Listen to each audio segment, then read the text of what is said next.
सहाबा किराम जिहाद ते निकता है, जिहाद ते केड़ो अजीम सफर एक जगह ते तरसी पिया रात जो।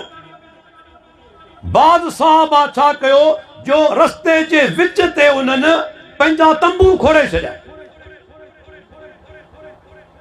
हालांकि बराड़ी जा इलाइक़ा आहिनि। अल्लाह जे रसूल खे ख़बर पई त बाद सहाबा रस्ते जे विच ते तंबू खोड़े रस्तो बंदि करे छॾियो आहे। पाण हली आया ऐं पाण फरमाइनि था मन ज़य्यक मंज़िलन औ क़ता तरीक़न फला जिहाद लहू। जंहिं माण्हू रस्ते खे तंग कयो, रस्ते खे कटियो या फुर मार कई, उनजो को जिहाद कोन्हे। जिहाद जहिड़ो अज़ीम अमल ज़ाया थी रस्ते खे तंग करण जे करे। अॼु असांजा मौलवी उन्हनि वञा पियो कराची, धरणो हणियो अहिड़ी जॻह ते वेठा आहिनि जितां को लंघे बि न सघे, छो त मोरी हुई उन हिकु नहर जी। चवनि बाबा ही छा आहे? जेकॾहिं धांधली थी आहे त वञो वञो, तव्हां टीसी ऑफिस ते धरणा हणो, वञो कोर्ट जे साम्हूं धरणा हणो। ही मिस्किन जिन तव्हांखे वोट ॾिना आहिनि उन्हनि खे ई तंग करे तव्हां रस्तो बंदि कयो आहे। दाढ़ी वारा मौलवी वेठा, थोरी नरमी ॾेखारियऊं, ॿुधाईंदो हलां तेसि ताईं मूं इहा हदीस पेश कई जेका हाणे पेश कई अथमि। हदीस जो ॿुधाइण मौलवी कावड़जी पिया। 72 किलोमीटर जो फ़ासिलो तय कयो, पर दिल मां बददुआऊं निकिरंदी वई। बददुआऊं ही कामयाब थींदा, हमेशा नामुराद रहंदा। हिन मुल्क में अल्लाह जी तौहीन थी कॾहिं ॿाहिरि निकिता? कॾहिं हिननि एहतजाज कयो? जॾहिं बदबख्त अमर जलील अल्लाह जी तौहीन कई, जमात अहले हदीस उनजे खिलाफ एहतजाज कयो, प्यारे पैगंबर जी तौहीन हिकिड़े बदबख्त कई। हज़ारे माण्हू अल्हम्दुलिल्लाह गुज़िरियल साल बदीन थरपार कर ॾेखारियो दुनिया खे अञा ईमान जी गैरत मुसलमाननि में मौजूद आहे। हज़ारे माण्हू बदीन थरपार कर मां पैदा आहिनि। ये हुआ माठ। पर जॾहिं दुनिया जी सियासत गंदी सियासत जो वारो आयो, रस्ता बंदि करे वेठा। इन मां अंदाज़ो लॻाए सघो था इन जी दीन सां मोहबत केतिरी आहे। दुनिया सां मोहबत अथनि, दुनिया जे मफ़ादात जा पुजारी आहिनि। दीन सां मोहबत हुजे त पंहिंजे रब लाइ उथंदा, प्यारे पैगंबर लाइ उथंदा। जॾहिं घटि वधि ॻाल्हायो कोन थिया। हाणे आम माण्हू वीचारो ॾिसूं पिया, वेचारी औरतूं बीठियूं आहिनि, अल्लाहु अकबर, कि बीमार आहिनि, कंहिंखे वीचारे खे एयरपोर्ट ते वञिणो आहे, कंहिंखे कोर्ट में पहुचणो आहे। हर माण्हू घरां त ईअं त केरु कोन निकिरंदो आहे न। चंद हूंदा जेके घुमण वेंदा हूंदा, ॿिया त सभु ज़रूरत वारा माण्हू आहिनि। उन्हनि जो रस्तो बंदि करे छा तव्हीं बददुआऊं घुरंदा खणो? छा इहो दीन आहे? जिहाद जहिड़ो अमल ज़ाया थी सघे थो रस्ते बंदि करण जे करे, त तुंहिंजा अमल किथे बचंदा?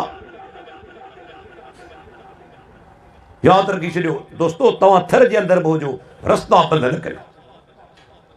रस्तो बंदि करणु वॾो गुनाह आहे। रस्ता खुलियल रखो,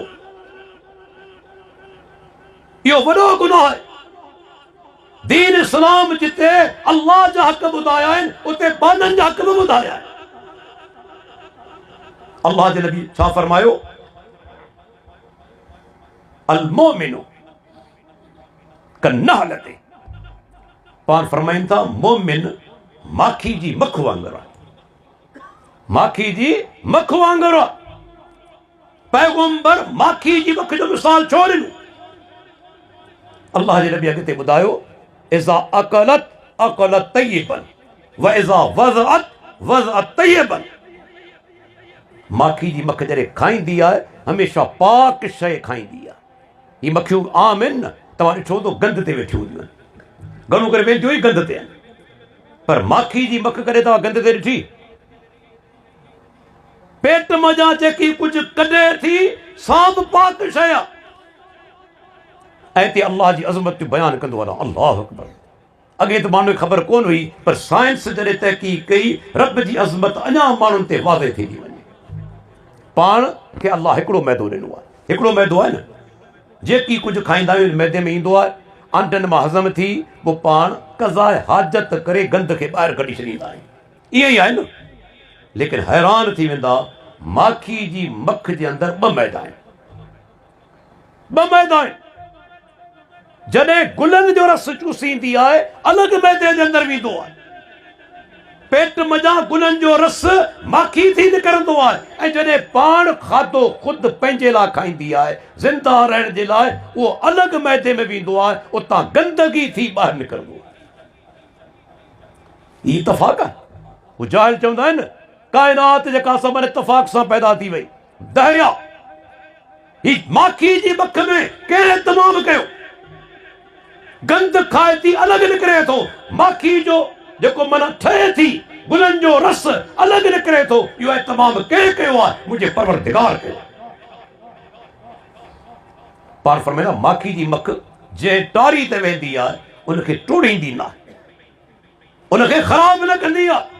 मोमिन ॿेड़े तरीक़े सां जिते रहंदो आहे, जंहिं मुआशिरे जे अंदरि रहंदो आहे, उनखे नुक़सानु पहुचाईंदो न आहे, उनखे फ़ाइदो पहुचाईंदो आहे। असां पंहिंजी सोच यार को त फ़ाइदो पहुचायूं, नुक़सानु न। हत्ता कि अल्लाह जे नबी फरमायो, हिकिड़े माण्हू सुवाल कयो, या रसूल अल्लाह, सभ खां अफ़ज़ल माण्हू केरु आहे? पाण फरमाईंदा अल्लज़ी युजाहिदु फी सबीलिल्लाह बिनफ्सिही व मालिही। उहो माण्हू जेको अल्लाह जे रस्ते में जिहाद करे थो पंहिंजी जान सां ऐं माल सां। अल्लाह जे रसूल उन खां पोइ केरु? हैरान थी वेंदा अल्लाह जे नबी छा फरमाए। पाण फरमाईंदा उहो अल्लाह जो बानू जेको के वादी जे अंदरि आहे, वादिन मजा के वादी जे अंदरि आहे, पर छा थो करे? यत्तकिल्लाह व यदउ अन्नास मिन शर्रिही। अल्लाह खां डिॼे थो ऐं पंहिंजे शर खां माण्हुनि खे बचाए थो। जेकॾहिं फ़ाइदो नथा ॾेई सघो, नुक़सानु न ॾियो। सिंधी में चवंदा आहिनि न, अदा जेकॾहिं नफ़ो नथो ॾे त नुक़सानु बि न ॾे। पाण फरमाईंदा उहो माण्हू अफ़ज़ल आहे इन मुजाहिद खां पोइ जेको के वादी जे अंदरि आहे, अल्लाह खां डिॼे थो ऐं पंहिंजे शर खां माण्हुनि खे महफ़ूज़ रखे थो, माण्हुनि खे बचाए थो। फ़ाइदो नथा ॾियो, नुक़सानु न ॾियो। छो नुक़सानु ॾियो था? इहो नुक़सानु ॾियण का मामूली ॻाल्हि कोन्हे कि मुस्लमान भाउ खे। तव्हां ॾिसो अल्लाह जे रसूल फरमायो, हिकु दफ़े सही मुस्नद अहमद जी हदीस आहे त मूं साहिबुल महजन खे ॾिठो, लठ वारे खे, जहन्नम जे अंदरि लठ ते ट्रेक ॾेई बीठल आहे, बीठल जहन्नम जे अंदरि लठ ते ट्रेक ॾेई बीठल आहे। अल्लाह जी ताक़त आहे। हिते लठ त काठी जेका आहे फौरन बाहि में सड़ी वेंदी, बाहि छॾींदी कोन, पर हीउ क़यामत जो मंज़र आहे, दुनिया जो कोन्हे, हुकुम अल्लाह जो आहे। लठ ते ट्रेक ॾेई बीठल आहे, उहा लठ सड़े कोन थी। छो ट्रेक ॾेई बीठल आहे? पाण फरमाइनि था इन वटि लठ जेको लकड़ हूंदो आहे न, जंहिंमें वर हूंदो आहे, उहो लकड़ हूंदो हुउसि। हाजिन जो सामान चोरी कंदो, हाजिन जो सामान चोरी कंदो। पोइ जॾहिं पकड़जी पवंदो हो तॾहिं चवंदो अदा मूं चोरी कोन पे कयो, इन लकड़ में ख़ुदि ब ख़ुदि फासी पियो, अटकी पियो, मूं चोरी कोन कयो। अल्लाह जे नबी फरमायो, मूं हुनखे ॾिठो त लठ ते ट्रेक ॾेई जहन्नम जे अंदरि बीठल आहे। वेही तव्हां सोचियो